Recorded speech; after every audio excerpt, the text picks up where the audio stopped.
Okay, let's be honest, folks. The ceasefire, the truce that was met on Friday, market explodes, takes off, right? Fantastic news. I mean, even if you're a little bit skeptical that, things might not go according to plan, which they're not, market down 33 handles, well off the pre-market low. And the buy the dippers just going to come in full force, that not care about the war, bid everything up, look forward to earnings season. Well, we'll see that. We got some corporate news to cover. We got some ratings to cover. We have Ryan Craver, our favorite retail expert, coming on at 8:35. Highlights and lowlights in the retail sector. Is that higher gas prices affecting the consumer yet? Will it ever? Who knows? Full crew here, pre-market prep. Let's get it started. The volatility right now is really incredible. Wow, look at that consolidation on the upper right chart. You know what we've seen this earnings season? Some of these expected moves get even more violent. This is why I have switched my strategy 10 years ago. And if you're chasing, you're in trouble. All right. Good morning, traders and investors. You know what we have here? We have charts brought to you by TradeStation. Born to trade. Chart, analyze, customize, all in one platform. Trade smarter, move faster, stay connected with the platform built for serious traders and serious traders that want to explore more AI into their investing. As I said, we're pulling back a mere 33 handles here, 71.28, new all-time high, new all-time closing high on Friday. So we got some levels to look at on the upside. On the downside, we didn't even take out Friday's low.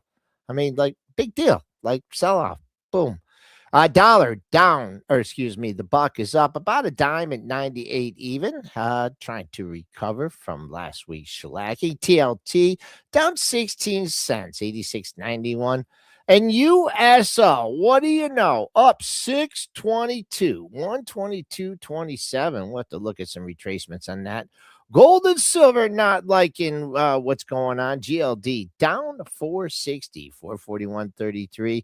SLV down a $1.53, 72.10. And Bitcoin, hey, it cleared 75 and now pulling back to 75. We'll see if old resistance can be new support. Bitcoin futures, they're down $2,315. It's 75,285.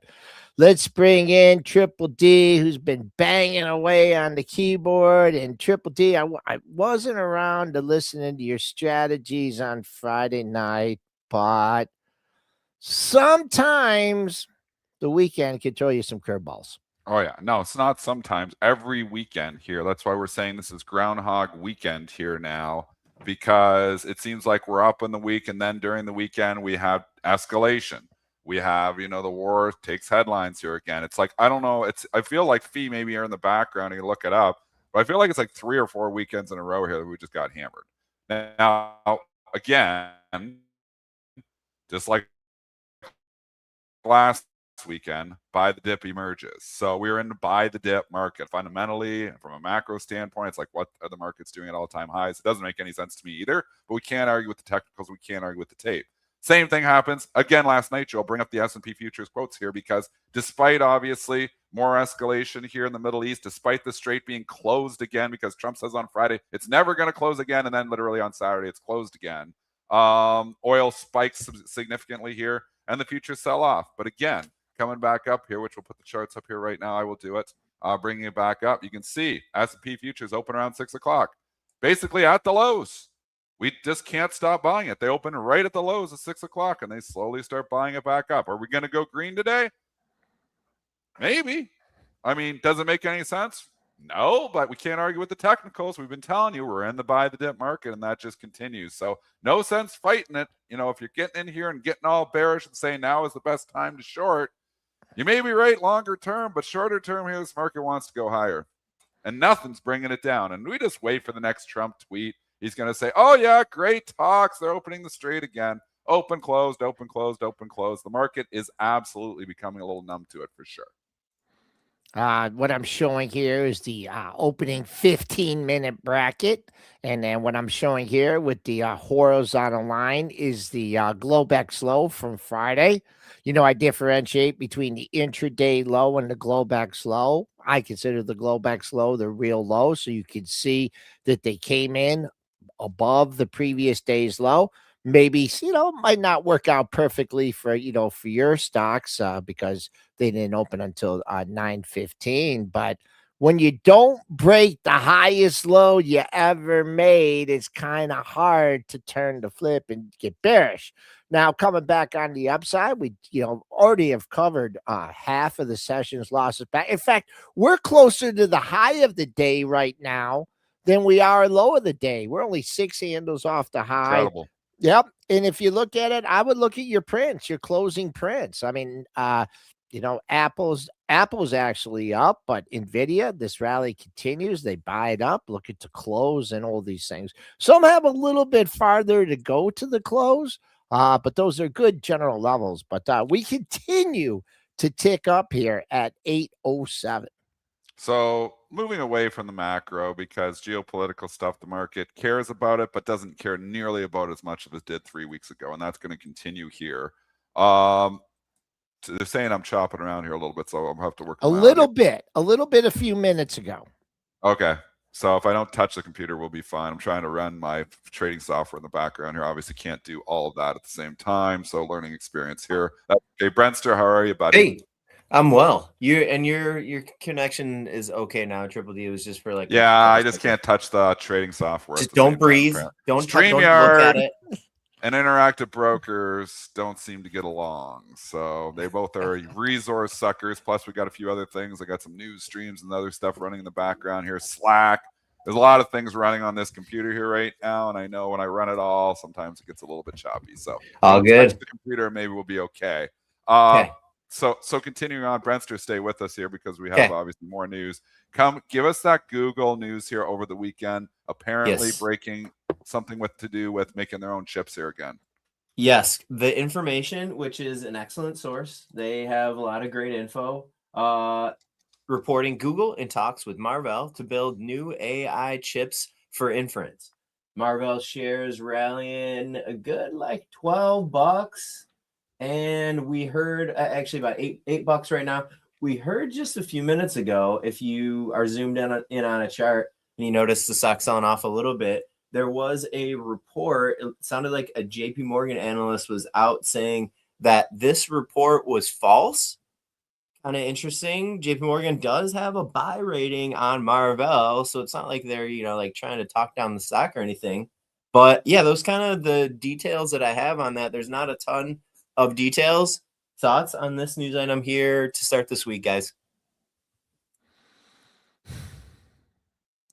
Marvell, I mean, is a beast. I don't know what that news about, what the JP Morgan analyst said, but this is an absolute beast mode.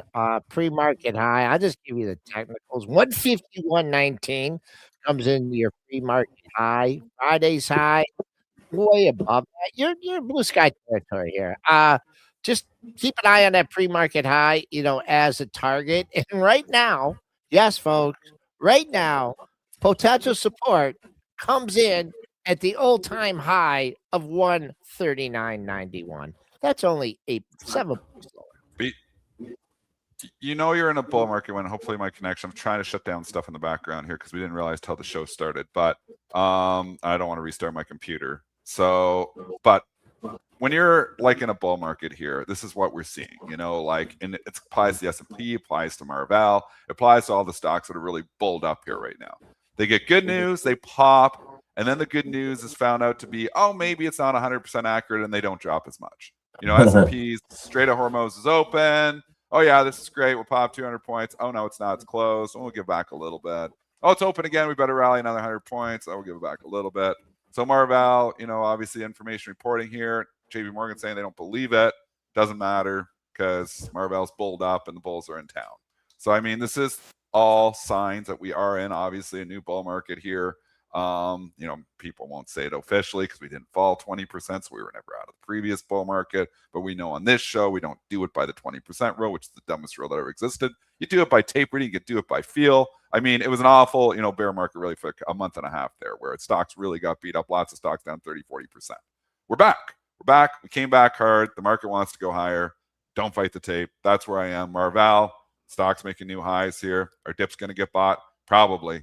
AI is running this next bull market. It's been all the AI stocks going. It's been hardware driving it here again. Why fight the trend? Marvell is hardware. I want to give Intern a shout out here, one from the STN room, because he loved this stock back at 90. We were talking hardware. He's like, Marvell, Marvell. He was talking about it back then. And, boom, here's Marvell, $146. Great call. And the STN think tank from the Intern. All right. Is that it? Is that it for our corporate news on? No, we got a little bit more corporate news, huh? What about the ASTS launch yesterday? Is that where you guys want to go next? Yep. Yeah, I think everybody's talking about this. My Twitter stream is full. We talked about it Friday night. They often run into this. It was running up Friday night ahead of the report. We had a pretty good trade Friday night off of this. Unfortunately, these launches are like events, and they can go sideways, and this one definitely did go sideways. So they launch, and they used Blue Origin to launch the rocket, Jeff Bezos' company. And the launch was successful, but they released the satellite too low. So it missed its orbit. Apparently now the satellite's basically useless where it is. So somebody screwed up somewhere. They are punishing ASTS severely because they can't punish Blue Origin because it's not publicly traded. But I mean, you look down, the stock's down 10 points. I was like, is this really their fault? Is this really all ASTS's fault? Because they used Blue Origin, yeah. So I guess you chose them. You didn't use, obviously, SpaceX. But I mean, I don't know if they were the ones that screwed up here. So it's funny that they're punishing the stock. And how much is this satellite really worth to the company? It feels a little bit overdone to me. I actually am long it, a small piece. On the dip here, I was thinking about buying some more too, but I don't. I mean, it's tough. Like this stock is actually kind of been just going sideways for a bit. The valuation's, crazy. It hasn't really been participating in the recent bull market, so maybe it wanted to go down too. But I mean, I don't know if this is totally their fault. What are your guys' thoughts? What do you think, Joel? I mean, you hire a company. They got it, they got it off the pad. I mean, they got it up there. I don't, They got it up there, but they released it too. Like, who's releasing it? Like, whose job was it on the release? Somebody screwed up on the release that they put in the orbit too low. So maybe I don't have enough details here, but I got to think the Blue Origin isn't just like green lighted. It wasn't their fault here. Maybe we're going to find out more details. But right now, ASTS is getting severely punished for it. What do the technicals look? Are they going to buy the dip on this? I'd see an area I mean, if you think it's Blue Origin's fault and you think it's Bezos' fault and you wanted to be in this stock and you were FOMOing last week when it was over $100 and saying, I missed it. Well, you're right back down, not at the lows of the move, but I have a potential buy area. I have how I like 2 or 3 lows in the same area, because that's where you can tell like a semi big boy has been stepping up. But I'm going to identify this area from 71.85 to 75.93. Those were 2 lows back on March 30th and March 31st. And, and that was the area for the nice rally. And now everyone that missed it, let's just call it $75. They're saying, whoo, this is a reset here. I'm going to get this back. So definitely would not be shorting it. If I had a short on, I'd be like, well, I wouldn't have a short on because I want something bad to happen with the satellite. But this is a pretty good discount to Friday's prices. So we did take a look at this. We did warn about this in the STN think tank. Like we said, sometimes these things can go sideways. I know you were saying, well, don't talk positively. You even told me, Brent, we'll talk positive. Like, I just want to warn. Like, sometimes these things can go sideways. They're like events. So you take them into earnings. If it doesn't go well, this is the result. If it does go well, the thing can lift up, obviously. How successful we're here and probably going to get a little bit of a pop. So, when they go sideways, this happens. But, it is what it is. So we see Rocket Labs, just looking at other stocks, Rocket Labs down slightly on this, but they're down overall here. I wonder if SpaceX was public right now. If this is like, if Blue Origin is found to be at fault, obviously I'm not I don't know who's at fault here, but if they are at Yeah. fault on this as well, releasing too low, you wonder if this isn't good news kind of for SpaceX.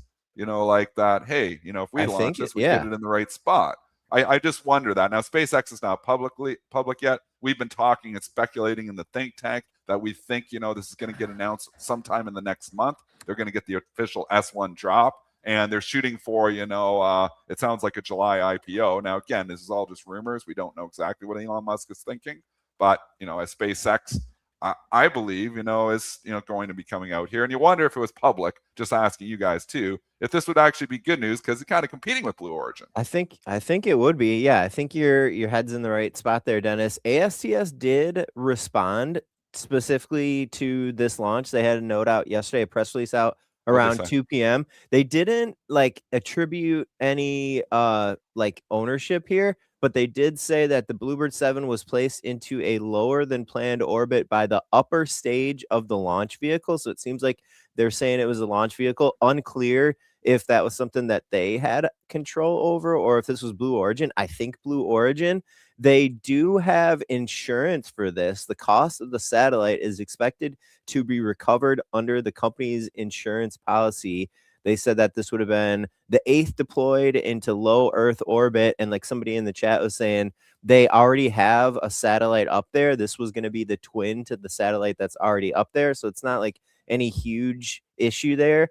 And just one little bit of guidance here. They said the company continues to expect an orbital launch every 1 to 2 months on average during 2026, supported by agreements with multiple launch providers. And it continues to target approximately 45 satellites in orbit by the end of this year. That was, again, a comment directly from ASTS yesterday afternoon. Dennis, did you see Project Hail Mary yet this weekend? No. I got to go see it. You got to So go it was see it. good. I didn't see anything this week. It's playoffs too now, so I'm watching hockey. Oh, let's not Getting into the talk. sports. No sports today. We don't Just talk Joel's sports. Joel's sore. He Okay. was competing like an Olympian all weekend. He doesn't want to talk about it. I know, but I and he want actually to. did well, and he still doesn't Yeah. want to talk about it. So we tease you a little bit there. Maybe we'll get him to tell you next week or next show how he did. We'll have some Yeah, good I'm ones. Good. tired. He's, I don't want to talk about it. I don't want to talk about it. Yeah, Did well, I'm tired. though. Okay. More news. So we had Friday breaking that Meta was actually going to do these layoffs. Stock lifted Friday night. We haven't got any confirmation back on this yet, but the stock continues to lift. We've talked about the AI efficiency trade, and we can clearly see that the stock market is going to reward layoffs. To XYZ, they did the layoffs back then. The stock held up all through the bear market that we had back in March, and now it's leading the charge higher here. So the AI efficiency trade, which Citrini said in their report could bring us to all-time highs, which we've been saying could eventually bring us to all-time highs, is apparent. I think that's going to continue. I think you're going to see more layoffs, and this market is very short-sighted. It doesn't care about the jobs long run. What it cares about is that the companies are potentially going to have layoffs, get more efficient, and make more money, at least in the short run here. So XYZ breaking out, that's a tell. Meta, again, popped on the rumors of these headlines here. Once again, it popped on the rumors a couple of weeks ago. Popped again Friday night on the rumors. Again, no confirmation here, but the rumors is they're going to lay off 10% of their workforce. So if that obviously happens, it looks like the stock wants to go higher on it. So we can see AI efficiency trade is going to propel stocks higher, at least in the short term. That report was right at 3:40 p.m. on Friday. It was right before the close. You can see how the stock popped substantially. It popped like a good $6-7. We heard 10% of the workforce, which would probably be, it's probably about 10,000 people, maybe even a little more. And they said that this is the first of, they didn't give a number, but the first of more cuts that will happen here in 2026. You got to think that your first job cut is not the smallest, right? Don't you kind of start easing into it? Okay, 10%. Maybe next time they do 15. I think it's the first of job. That's what they're saying. The first of some job cuts. I mean, it is. It is like we're working, like we keep talking about. We're actually going to show some stuff in the STN think tank today that we've been working on. It's gonna be an issue. Like AI, Claude, there's so much stuff coming out here. It's gonna be an issue for a lot of people's jobs, and especially software engineers. I think right now they're still in demand, but we're gonna see maybe some transition where companies are getting leaner But what I believe is the people who are getting, actually laid off will move on and probably start creating stuff on their own. Like you could get to a situation where Meta lays people off and then they start their own companies and start creating stuff on their own. Now there'll be non-competes, there'll be stuff like that. But we know, after so long those things run out. Doesn't mean they can't be working on those types of things. So, I mean, I don't think software engineers are going away by any means, but I think companies are going to continue to get leaner here. And it looks like that's where the chopping block is, at least right now. Meta, back over the 200-day moving average for the yeah.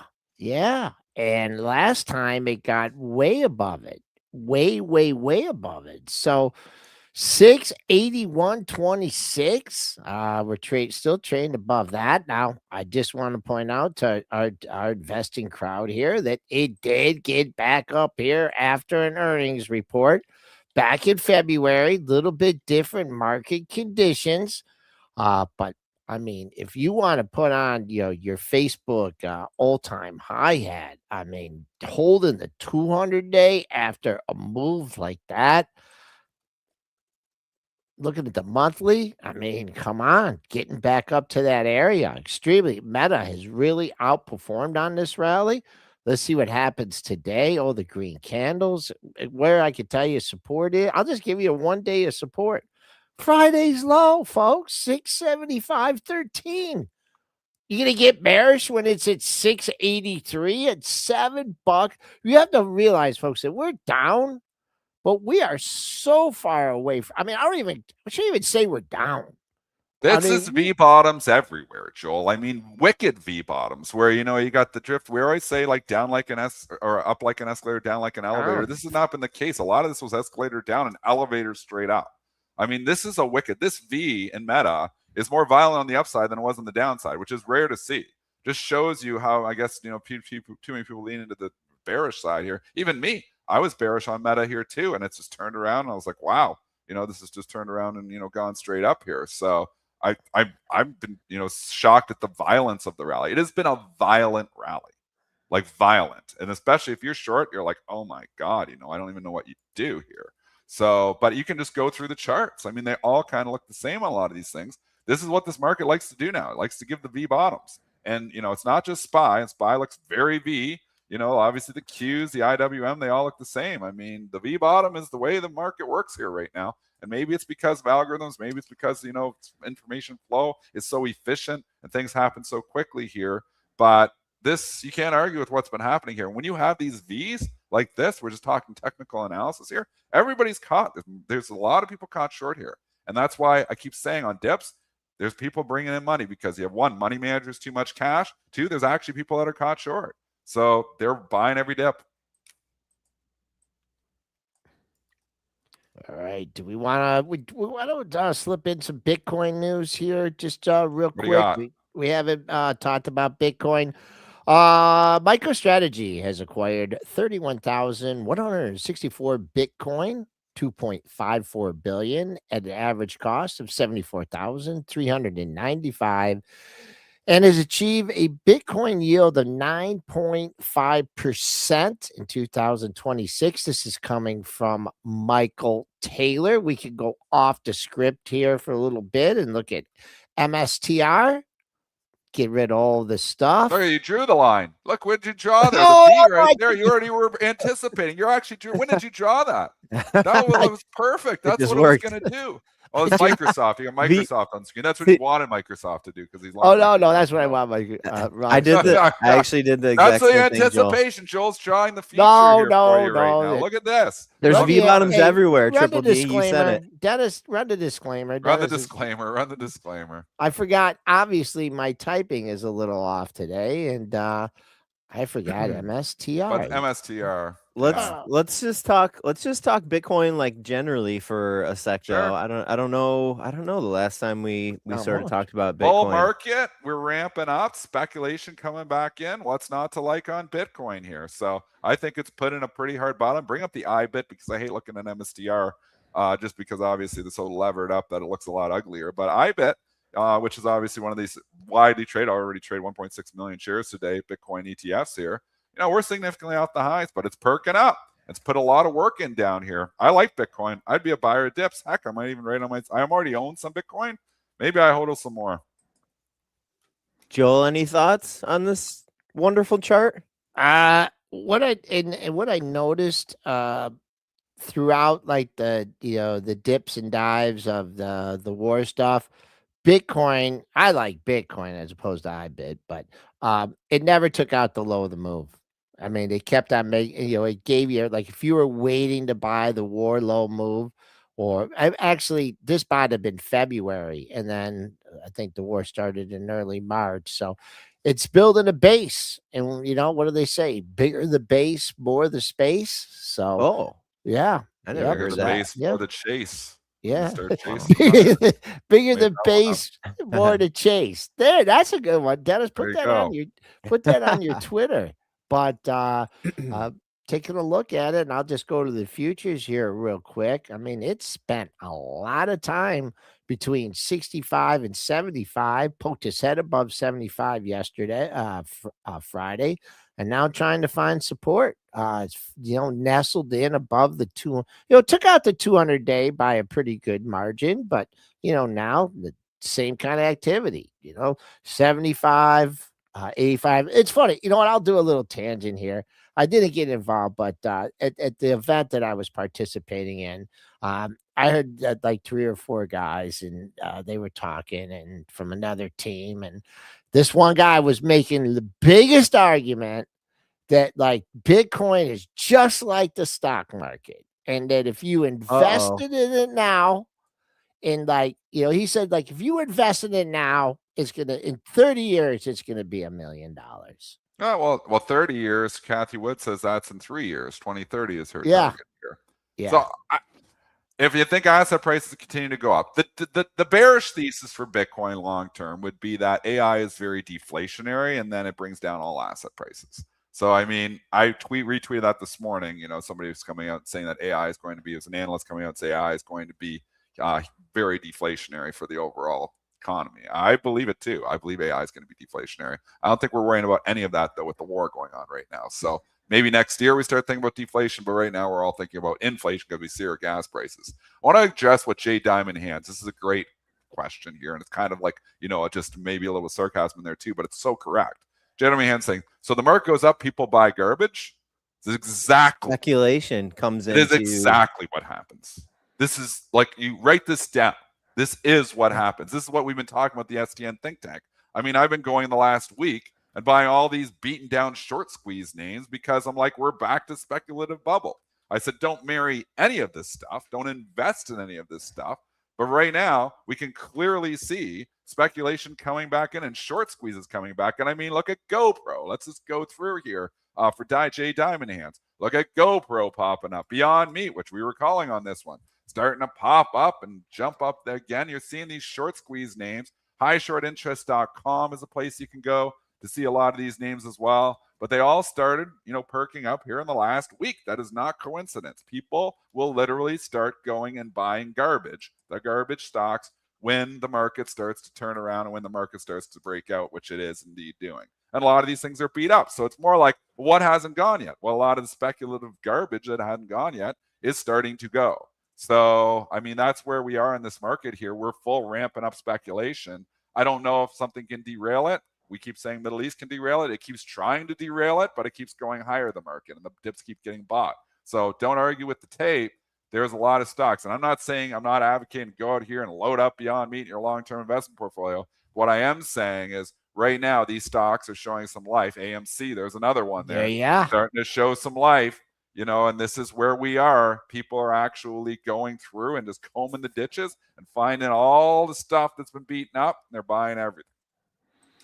I had Michael Pachter on Friday, and boy, he was talking about just like the movie industry and Netflix. I don't know, Brent, did we get anything out over the weekend on that? I want to leave one more thing on this conversation because I know you're trying to change the subject, but one more comment from the chat here, which is just fabulous here.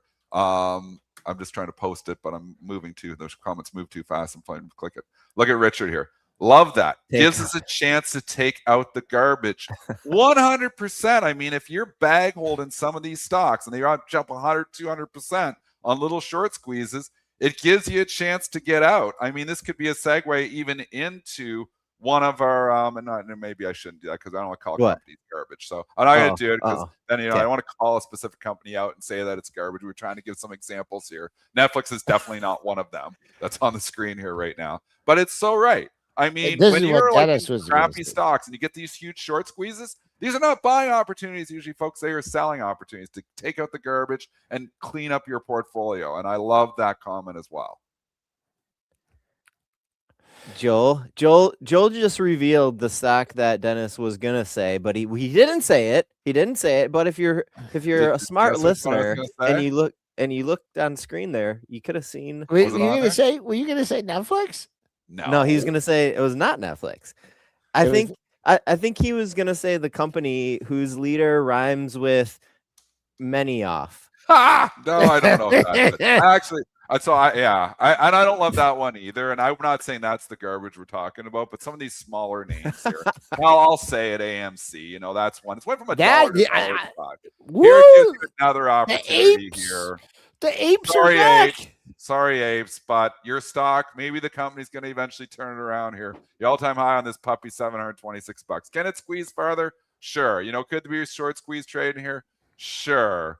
But I mean, long run, the stock has been nothing but garbage. They're going to get some hate tweets on that for sure. That's fine. What were you going to say, Joel? I was going to say, and I don't know, did we get his clip out over the weekend? I don't remember because I was not at my computer at all.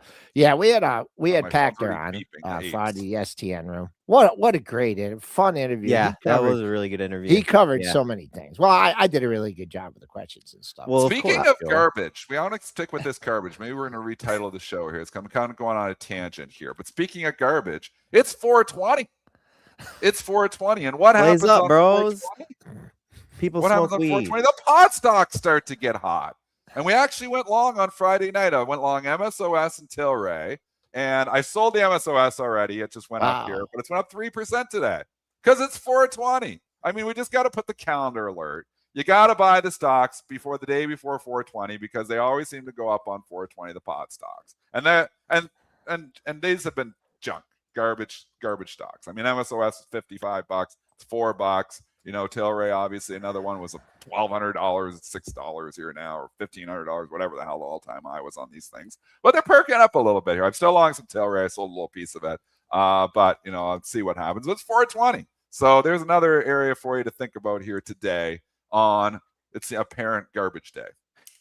There also was an executive order out late last week that was by the White House to continue advancing psychedelic research for like therapies and stuff. So we have a couple names in that space that are moving this morning, including HELP, HELP, also DFTX, and then the last one, at least that I'll mention here, is CMPS. So a little bit of a intersection there for, I think, those names too. Lots of stocks moving here this morning. We got our guest hanging out in the background, and he is our retail expert, Ryan Craver. Can we go grab him? Let's go get him.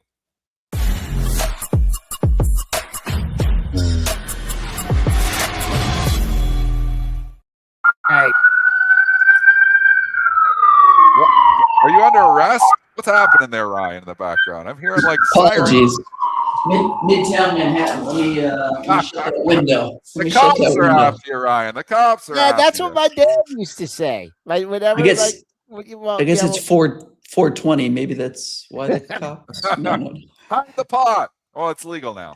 It's okay. That was it's one okay, of my dad's old sayings. Like when like we were in a room or something, people. But he'd say they're coming to get you.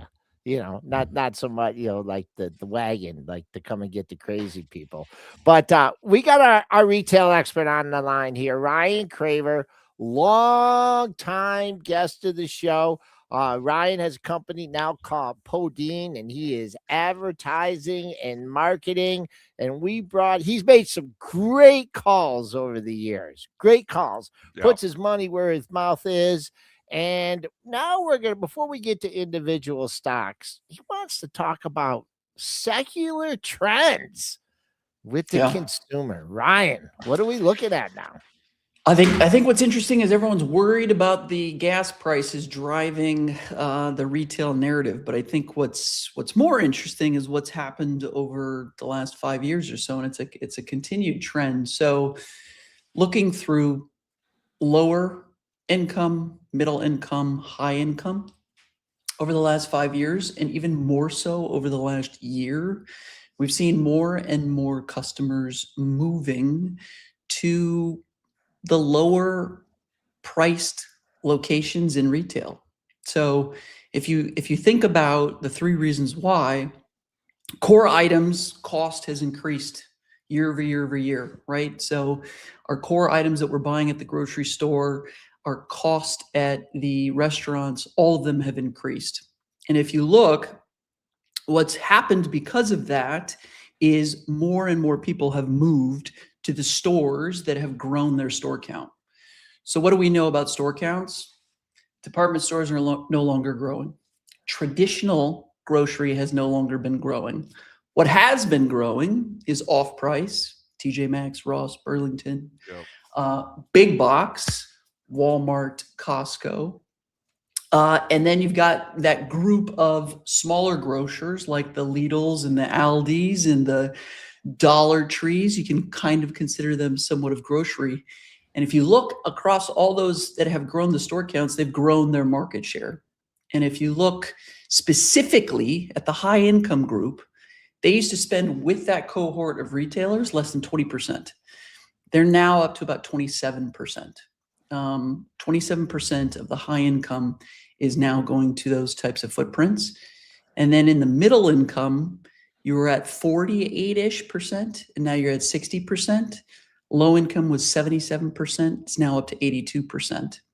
So what does that tell us? That tells us that the shift to different retailers has happened, and that customers, for the most part, regardless of low, middle, or high income brackets, would rather spend their money on entertainment, entertainment. They want to spend their money in the fun, and they don't really care about spending their money specifically tied to a retailer that is viewed as premium. You mentioned increasing store count. Yes. Building now with building costs, or I mean, building cost. I mean, there's two ways you can look at it from the real estate perspective. You're building new buildings now, you're paying up, but if you're taking over for some, a space, and a landlord has a ton of, big, space, it's good time to, to make deals. Who the companies you mentioned expanding their footprint? Who are those? TJ Maxx is probably top tier. One we've talked about many times, which if you've held long and strong, you're probably sitting on a very nice return. So you might want to look into some direct indexing. Burlington, long and strong, continues to do very, very well. Costco, however, it's always been at that premium, and I know that we always fight about whether it's worthwhile, but guess what? They've had the high income. They continue to have the high income. Dollar Tree, definitely grown their store count. And then you've got some of the others that are international cohort, like the Aldis and the Lidls and stuff like that. So if you've got more stores, you've got more opportunity to gain more sales. And we know that the traditional retailers, specifically the department stores and the traditional grocers, have struggled. So more boxes, more ability to gain more sales. I mean, you've been all over this trade and the off-price retailers there, Ryan. You've been coming on the show for years. You've been preaching TJXs and the Burlingtons for years, and you've been absolutely correct here. I just look and I'm like, man, it just keeps marching higher. Are you just going to stay bullish on a stock like TJX forever? You're going to ever get off the bandwagon? Because you've been bullish forever and absolutely correct. The day you say, I think TJX, it's now overdone, is the day I want to be out of the stock, because you've been all over this one here. So just talk that theme in general, because it's been TJX, it's been Burlington, it's been Ross stores, it's been like where consumers want to go. Maybe they're, strapped a little bit, some of the lower ones, trying to save money, still get brand prices at discount. I like that too. Everybody likes getting a deal. You feel like you go in there and you get a deal. Is that consumer sentiment change, or is this just going to continue forever? So it may sound naive, and I don't want to make it sound I don't want to make it sound naive, but it's pretty simple for me for retail. There's two specific metrics. As long as stores are growing in count, and then their comp is growing year over year over year, quarter over quarter over quarter, you've got a more productive retailer. And those are the two metrics that you follow. The second that you start to see a particular retailer struggle to grow their store count or to grow their comp, you know that it's going to be a turnaround effort. Take a look at Lululemon, right? What did we always talk about? We talked about the fact that they weren't growing their store count. They had no international story. And we started to see their comps decline as the men's business had grown. Take a look at Target. What did we talk about Target? They tried the international play in Canada. They failed, and they started to see their comps decline. It's very simple to me. It's you got to keep growing your boxes, and you got to keep growing the number of feet that transact within the store. Let's talk about Lululemon. I'll just go a little bit deeper here because this one was the darling of 2021, 22, 23, 24, hit new all-time highs right at the end of 2023, $510 or $516. Now we look at it's given back 7 years of gains. The valuation's coming, which went from growth stock to basically value stock because it's trading at a lower PE here. Is there a turnaround story potential here for Lululemon? I mean, this has just turned, really ugly fairly quickly for a lot of people who are long. And a lot of people do believe that there's an eventual turnaround here. Is it possible here? What are your thoughts here, Lululemon? I think it's possible. I don't think that there's anything that tells us there's a turnaround that's intact today. So first and foremost, the international business is still so small as a percentage of their overall business. The second thing, their core market, they continue to see a ton of competition, right? The Aloes and the Vuoris and all of those types of guys. Sure. So at this point, I can't say yes. I think the only reason why it's trading on some bullish factors because the former founder's coming in and he's playing an activist shareholder role. I don't see anything at this point in time. I can tell you exactly what Lululemon needs to do. They need less people working in their stores. I mean, they're all very nice young women and stuff. I actually was in one on Friday. Too many people. They need to slash it. If you are listening, whoever's running the company, Chip, is that the guy's name? They just need to slash headcount. They got way too many people working in the stores. But Ryan, I want to do a pivot here, and I want to talk because all we talk about on this show is AI. How is AI and the media spend from OpenAI, Google, Meta, Amazon, how does that affect or not affect the retail sector? Yeah, I'll definitely shift to that. But Joel, just back to that Lululemon comment. Remember, the second that you're focused on your bottom line and you're focused on growing your EBITDA and you change the store experience is usually the kiss of death. We saw this with Macy's. We saw this with Dillard's, but Dillard's pulled it off. Rare example. I agree with you. They're probably overstaffed. However, they got to get back to growth. Growth kills all sins and high tides lift all boats. To AI. So AI is fascinating for the media landscape, especially because of what OpenAI came out and said about a week ago. They said, fast forward to 2030, and we will be doing $100 billion in advertising revenue. $100 billion. Take that into context. Netflix, who we saw struggled last week, the one positive piece that they stated was that they're growing their advertising revenue. Fast forward to 2030, they're saying that they'll only get to $9 billion. $100 billion versus $9 billion. Look at Amazon today. Amazon is about $68 billion in 2025, $69 billion. They're saying they're going to get to $100 billion in 2030. So they're saying relative to Meta, who arguably is one of the greatest advertisers of all time, every user that's going to come onto their platform will drive $60 on an average per user over an annual year. Compare that to Meta today, which is about $57. I think it's fascinating to hear OpenAI, say that they're going to get to $100 billion, but they have a ton of work to do. The takeaway for me is if they were to take 100 billion from the overall marketplace, they've only got 9 to take from Snap, 10 to take from Snap, 9 to take from Pinterest, and then the overall group of all the advertisers needs to grow 20%, at least 20% year over year to get to 2030. So I think it's fascinating to hear, but I think it's going to be very, very difficult to achieve. Anthropic said that they're not going to do advertising, so nothing to worry about there. And then, of course, you've got Google with Gemini. But it's going to be wild, and it's going to be fascinating to watch. Take it back to Amazon. Yeah. Stock in the gutter 3 weeks ago. Now we're talking about Amazon at all-time highs, just like that, just like a snap of a fingers here. I know Chris Camillo, of Down Money, we've had him on the show lots of times. He's talking about efficiency and AI efficiency. And I think Amazon may actually be one of the companies that benefits the most from AI efficiency. I agree with him. It's one of the largest positions in my long-term portfolio. But you're the retail expert here. Talk to us about AI efficiency. You mentioned it a little bit there.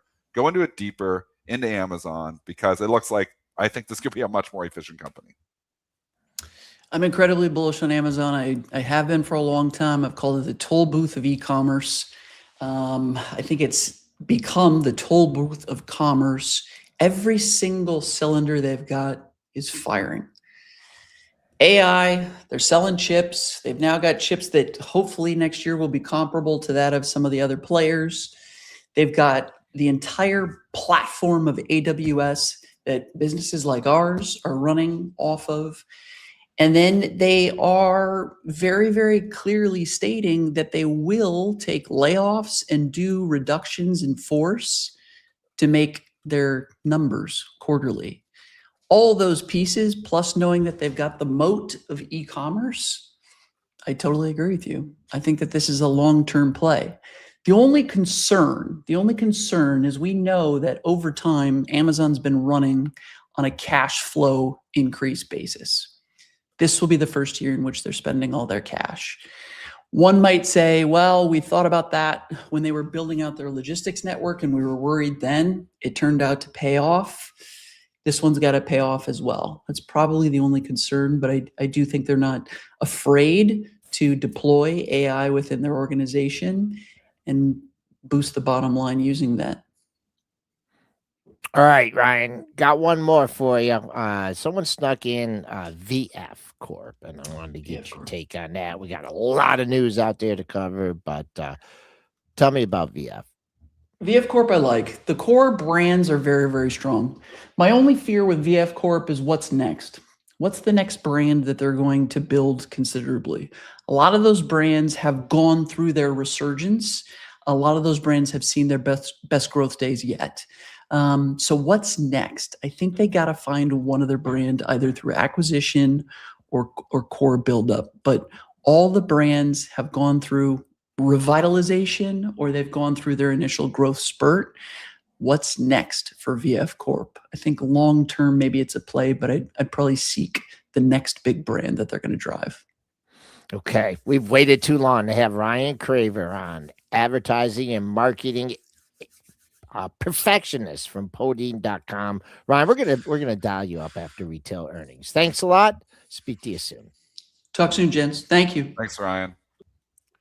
Breaking news all over the place here. Brentster, Adobe, which actually give some props to Michael Feehan because he alerted us that Adobe was having this investor day here today. And a lot of times ahead of these investor days, I know if you look at our calendar, if you can bring it up here actually, or actually you can do it after if you want to, but it was on for Monday here. So it was right on our calendar. They've announced, or they're anticipating Wall Street Journal saying they're going to announce some stuff here. Yeah, and this is a part of the Adobe Summit. It's happening all week this week. The headline, WSJ saying that Adobe will team up with Microsoft, Anthropic, OpenAI, and NVIDIA. Will be working on AI agents to help boost customer engagement and sales. Again, according to the WSJ, I bet the WSJ got a press release that they will issue during this Adobe Summit event, and maybe they got it a little bit early. If I'm guessing, Adobe is moving higher here, as you can see on Joel's charts, and then we'll hit you with another little breaking news item to shift our discussion here. What about the Adobe chart, though, Joe? I'm really glad that you guys brought this up, because this thing spiked all the way to 256.85. But let's see what happens when the liquidity come in. Last week's high 54.5, Friday's high 54.08. So still $3.50. So sell the rip here, but you got a great level, and that also comes in with the 50-day 50-day moving average. We're keeping an eye at 254.50 big time. This is you know, a bull market here. Adobe's been killed. This is a pretty good piece of positive information. I wouldn't fade this piece of information here. So, you know, we just rallied 6, and then right away they're selling, oh, it's software, we got to sell it. I don't think Adobe's in good shape long term, but short term here, this is way oversold. Short term here, this is looking for a type of pop. This type of headline, teaming up with Anthropic, OpenAI, possibly NVIDIA, is a big headline. It's a big headline company. Could it turn the story around short term? Absolutely could. Now, it doesn't turn it around long term? I don't believe so. So I don't know if I'd invest in Adobe at this point. Would I trade it from the long side? Yes, I would. Let's switch to the rare earth space, which had a couple news items this morning at 6 a.m. U.S. rare earth, ticker USAR is the ticker, Joel, not USA. They announced that they are going to buy a company called Serra Verde Group for $3 billion. This is a large chunk of cash for USAR. I would imagine the stock initially moved lower on it, and kind of notably lower. It fell almost like $1.50. It did come back, and it's trading higher with kind of the rest of the market here. Any thoughts on USAR here, gentlemen? Rare earth stocks have been beaten up too, and they're starting to show a lot of life here. And we got a whole list of them. I mean, that's what we do over in the STN think tank. We trade with lists. Obviously, MP is a stock that everybody talks about in the rare earth space. It actually, I'm long MP, full disclosure. Wedbush started to outperform here this morning. MP, that's a trade, so I will be getting out of that today. But, you know, other ones like USAR, UAMY, there's, you know, CRML, which a lot of people like. Critical minerals, that had a, or critical metals, that had a big pop last week on Friday. So this stocks that are really beat up are again showing life. You know, like, it's not just garbage, it's actually a lot of stocks. Anything that's really hasn't run, call it the laggard trade. But that's what we're seeing happening here now. And it seems like there's a new couple every day that are laggards that are leading here again. So USAR getting a huge lift here this morning. Joel, I can throw the technicals to you. Yeah, I'll just say there's room up here. I can't really identify any two levels in the same. I think we've already cleared this the $20 area. Yeah, you have to use 20 as support, 4 highs in that area if you get a pullback. And I'm not seeing much on the upside here to 23.63. You cleared the 200, you cleared the 50 here. To me, this MP chart looks, you know, kind of perky, right? It's coming up off the low, even though it's gone from 45 to 65. Also, this is an administration stock, right? So you can't, you know, Trump stock. Yep, Trump stock. You can't ignore that factor. Also, we had on every other Thursdays we have Shea Markowitz on from the KE report. He's been buying the dip in these things, being very patient. I think USAR is at the top of his list for precious metals, not precious metals. Just a little color from the Wedbush note on MP. I'm reading this on the fly. Thanks to the fly for that color. The firm says MP is the only fully integrated rare earth producer in the U.S. owning and operating the Mountain Pass mine. That's where they get that neodymium from, which is a rare earth magnet. We heard a lot about this late last year, or like middle last year. I believe they are the only one that has like integrated access to that neodymium. And then Wedbush also saying that the vertical integration story is the most underappreciated dimension of the MP story. There is another one that I had on my radar. They have a synthetic rare earth magnet. It's ticker NB, and they call this niobium. Just a little like random kind of trading idea. I don't know if anyone would trade NB, but they're kind of the other one that has access to something that is like neodymium.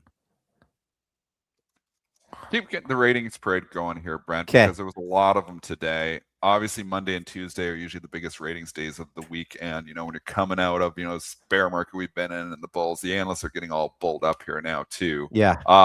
They got Alta we could go to, GitLab actually getting downgraded, Okta's getting upgraded, Biogen. But I actually want to go to a bearish one here, which is pretty cool. It's Car. Okay. You give us the color. We have Car getting Yeah. downgraded to underweight at Barclays. Yeah, just like you said it, cut the price target from 150 to 95 bucks. Let's see what kind of color Fly has here. The shares were just $100 a month ago, and on Friday closed at nearly $500. The firm Barclays attributes the rally to a sharp supply-demand mismatch, with two holders accounting for 71% of outright ownership of the company and over 100% of economic interest given outstanding swap, with Avis's short interest now at nearly 100% of the float. A sharp short squeeze occurred, according to Barclays. All of this leads to uncertainty about how long this will last and whether car stock can go higher. What do you guys think of some of that color by Barclays on Avis? Joel is rating stuff here. Okay, so what was his price target? The price target was 150. Okay. It was 150. Now lowering it to 95. So stocks okay, and now does the guy have a Quotron? Does he have a Quotron? Does he look at stocks? Is my question. Yeah. You can't come out and have a stock that you have a price target on of 150 and it goes to 500 and now you say it's going to 95. I mean, staying bearish. Actually, they were equal weight. They're going bearish. Bearish? They were equal weight, yeah. I mean, come on. I mean, what firm is that guy from?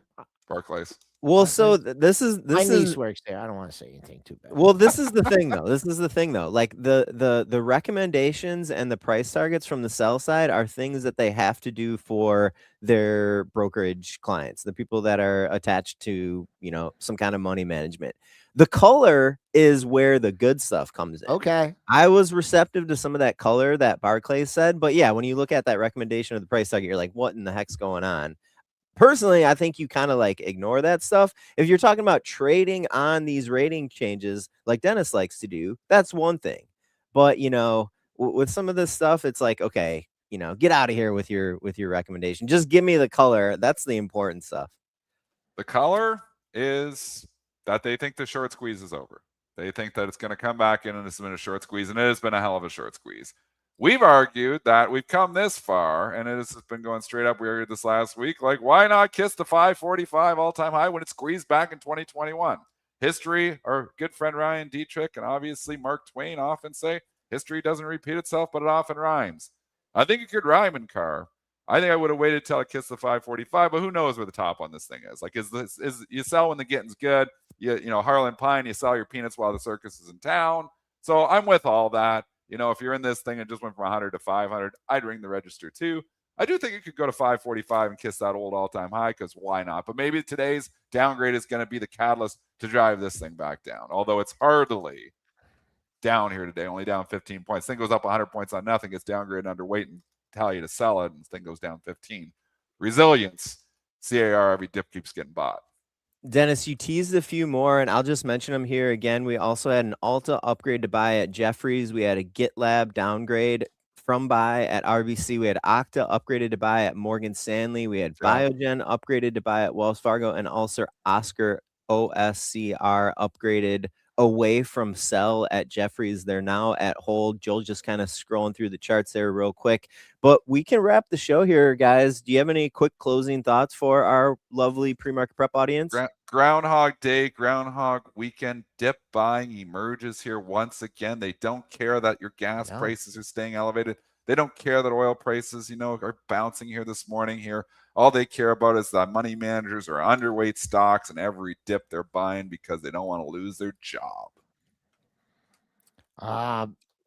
Well I said. have to echo Dennis's sentiments here. Like when we started the show, I'm like, we're not even down that much, and now we're well within Friday's range.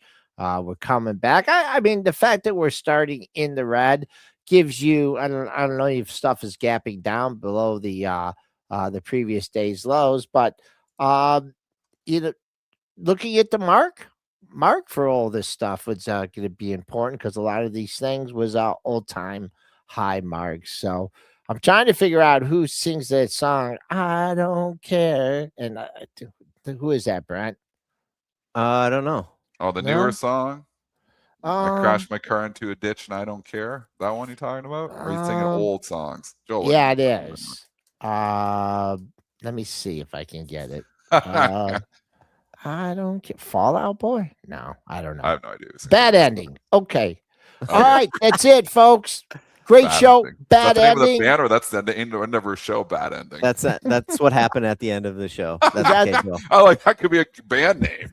It was bad ending. That's a band name right Ooh, there. I like that. Maybe Well, it's gonna be our okay. band. Let's get out of here. Start a band. All right, We'll folks. see you over in the STN Think Tank. Come give us a try. We'll see what We're actually going to unveil some new toys here today. Youth Group is who it is, I guess. I Youth don't know. Group. 2000. Let's see what Claude has to say about our show. That's it for today, folks.